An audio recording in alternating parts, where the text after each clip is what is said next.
Hello everyone and welcome to this week's episode of Genesis Week, the weekly creationary commentary on news, views, and events related to the Origins controversy.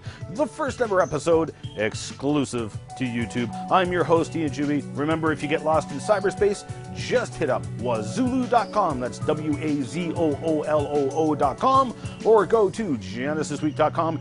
You will find us. The July issue of Molecular Biology and Evolution has reports stating that non-Africans, i.e., whites like me, have Neanderthal ancestry. Meh, I've been called worse. Now, I've been saying for years that Neanderthals are completely human. In fact, I specifically addressed this in my response to Scientific American's special edition to Darwin and Evolution, January 2009. My multi-part response, which I never did finish, is posted on my website, and there has been lots of articles, in particular over the past couple of years, affirming over and over that Neanderthals are completely human. This latest study analyzes the X chromosome in modern humans and confirms what was already said in the past. Neanderthals and humans interbred. Well, by definition, if they interbreed and have fertile offspring, they are the same species. So this is no surprise to the creation community, but it's good to see the research being done. Science Daily reports on a fossil fig wasp, dated by evolutionary assumptions as around the 34 million year old mark. Yeah, give or take a week. The fig wasp is a fascinating insect in that the wasp is dependent upon the fig tree for its existence, and the fig tree is dependent upon the fig wasp for its existence. Dr. Steve Compton of the University of Leeds said of this fantastic fossil find, "This means that the complex relationship that exists today between the fig wasps and their host trees developed more than 34 million years ago and has remained unchanged since then." So 34 million years of evolution has caused the fig tree and the fig wasp to evolve into the fig tree and the fig wasp. That's not evolution, that's stasis. Things reproducing faithfully after their own kind, and it is powerful evidence for creation. The fig tree and the fig wasp actually make a codependent relationship. One can't exist without the other, so which came first? The fig tree, which needs the fig wasp to live, or the fig wasp, which needs the fig tree to live?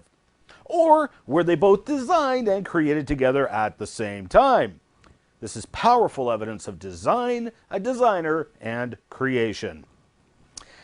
Tiktaalik has been in the news again lately, spurred on by a recent report in PNAS in which researchers took DNA from a fish and transplanted it into a mouse. The transplanted DNA strand was a genetic switch which turns on the genes controlling fin growth in the fish.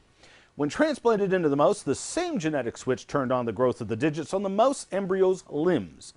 Now, because we know that fish evolved 400 million years before mice, with the arrival of the fishopods like Tiktaalik, this is clearly evidence of common ancestry between these organisms. Wait a minute. Let me get this straight. My Dodge Caravan has power windows. So does my Ford Aerostar. Both of these windows are controlled by a switch. So I can take that switch out of my Dodge Caravan, transplant it into my Aerostar, and have it control the window, and it has absolutely nothing to do with common descent. This was a genetic switch that was transplanted into the mouse embryo, which is just as easily evidence of a common designer. Using vehicles as an analogy, once an engineer goes through all the effort of designing, prototyping, and building, say, a transmission, they're going to use that same transmission in multiple types of vehicles. This is good engineering. It's smart engineering. It saves work. Likewise, a designer of both the fish and mouse would use similar identical genes and mechanisms in both. That's smart engineering, and it has nothing to do with common descent. But this study was inspired by the famous Canadian fishapod Tiktaalik, found in the Canadian high Arctic in 2004. Evolutionists believe that fish grew legs and walked up on land and have a sequence of these intermediate fishapods, halfway between fish and the land-walking tetrapods. There was a gap in their evolutionary sequence, however, right around the 375 million year mark. So the evolutionists went looking for a creature that was half fish, half tetrapod, in allegedly 375 million year old rock, and found Tiktaalik. A big deal was made about its limbs, although most of its limbs were missing, and Tiktaalik was heralded as not only proof of evolution, but proof that evolution finally made a successful prediction. Well, apparently nobody informed the genetic researchers that Tiktaalik was hurled out of the evolutionary tree in January of 2010 with the discovery of fossil tetrapod footprints in Poland, dated by the evolutionists as 395 million years old. Don't know if you noticed or not, but obviously feet were around before Tiktaalik, which was supposedly trying to evolve feet.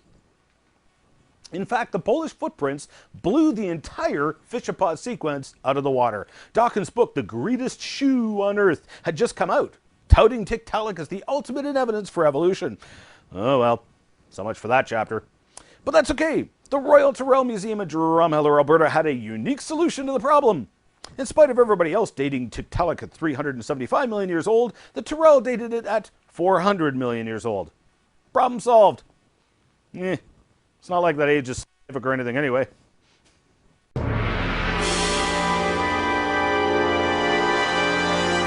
Woohoo! Mail for me?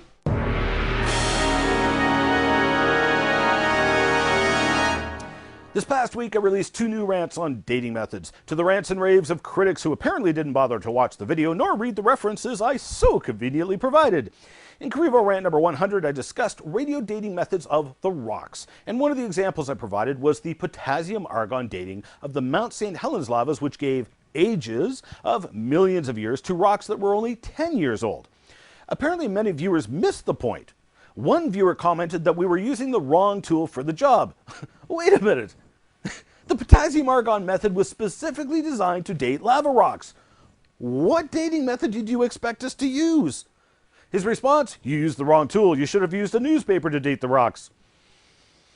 Apparently people didn't realize they made my point. If rocks are young, say 6,000 years old, then apparently you are agreeing that radio dating methods are going to give an incorrect, drastically inflated age of the rocks, thus successfully shooting yourself in the foot and discrediting all rock dating methods provided to date. Glad to see you agree with me. In Karivo rant number 101, I discussed the carbon-14 dating method. Now, my videos get trolled in the comments by several consistent YouTubers like Jeebus6Christ and the Science Foundation, both of which demonstrated that they did not understand the arguments of the skeptics, let alone the creationary response. Jeebus6Christ wrote, "Ha ha ha, 99% uranium. I guess you do not know how radiation works. The coal does not have to be uranium in order for it to be irradiated by uranium. Moreover, this is why people laugh at creationists. Ha ha ha." Well, thanks for writing in, Jeebus, but apparently you missed the point. I wasn't saying the coal had to be uranium. I said that in order to form the very high quantities of carbon-14 in the coal with radiation, it would require 99% uranium to get the sufficient amount of radiation.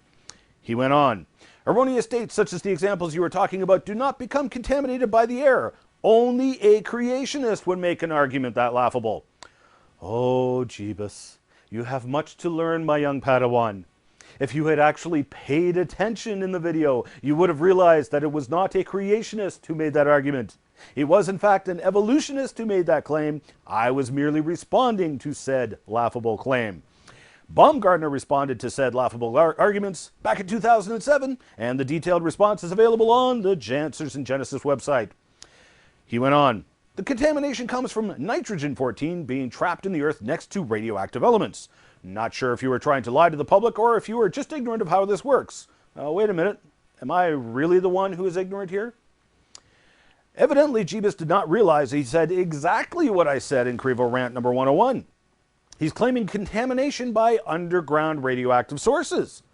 But the coal contains such large amounts of carbon-14, and underground radioactive elements produce such infinitely small amounts of carbon-14 that in order to produce the amount of carbon-14 in the coal would require huge amounts of, say, uranium, on the order of 99% of the sample by volume. In fact, even though I provided references, Jeebus nor the Science Foundation bothered to even look them up, as this argument was addressed in detail in the Rate 2 book. No problem, let me help you out here, guys. Here's the book. Let's look at page 605 where we read, the 10 coal samples were obtained from the U.S. Department of Energy Coal Sample Bank maintained at Pennsylvania State University.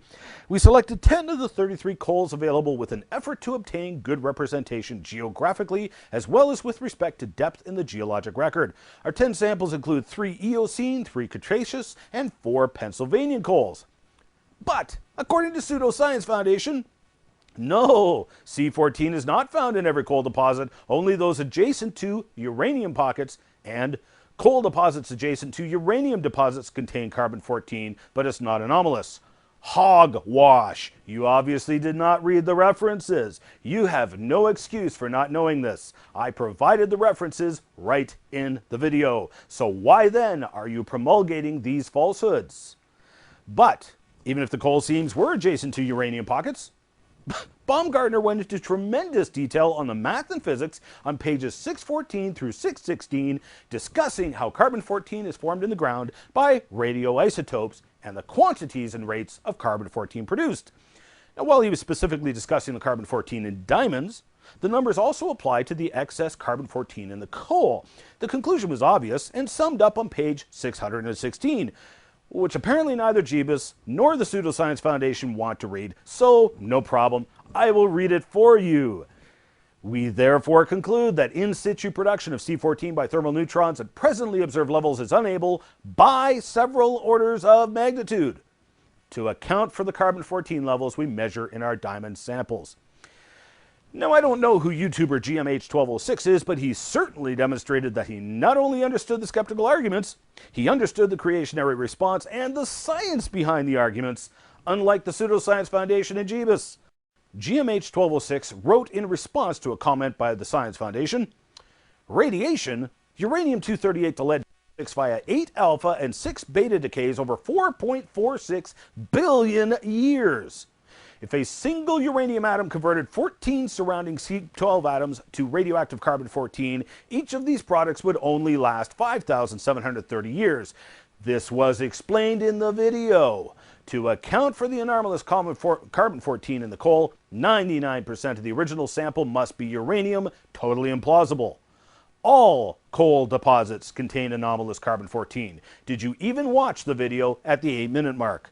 How does a trace element, uranium, with a half-life of billions of years produce an anomalous ratio of carbon-14 to carbon-12 with a half-life of 1,000 years and the remainder of the sample? This is like saying my slowly dripping tap is the explanation for why my backyard is a swamp. Pwned! GMH, thank you for writing in. I salute you. It appears I've gotten on the nerves of the anti-creation community on YouTube, what with my dozens of hours of videos packed with scientific facts, thoroughly refuting the evolution myth, and affirming creation as the faith that fits the facts. In fact, I've had repeated requests for a DVD version of my video response to Aaron Ra's 8th Foundational Falsehood video. I hadn't made the video with DVDs in mind, but I aim to please. So this video will be included as a bonus track in Crevo Rants Volume 3 DVD, which may or may not look like this. I haven't decided on the cover yet. Evidently, the anti-creationist community was irritated enough that they organized their first ever symposium to respond to Ian Juby. I don't know where or when this closed-door meeting was held, as I wasn't invited, but it must have been about 2 weeks ago. I came to this conclusion as the past 2 weeks I've had a barrage of emails and videos sent to me from a ridiculous number of anti-creationists that all said the exact same thing. Apparently, this meeting of the minds must have agreed upon what their best arguments were against all of the profound scientific evidence that I have presented over the years. Apparently, the best response the anti-creation community could come up with is, you're fat! You don't even have a university degree and you're not a professor! To which I can only humbly respond, well done. Keep up the good work. I'm sure you're convincing countless numbers of the truth of the evolution myth with your scientifically compelling and intellectually stimulating arguments. And the best of luck to you at next year's symposium. Enough of that for this week. I'm your host, Ian Juby. Please subscribe to my channel. Remember, this program is exclusive right here on YouTube. And remember the words of Christ who said, I am the way, the truth, and the life. No man comes to the Father except through me. See you on the flip side. Attention all personnel.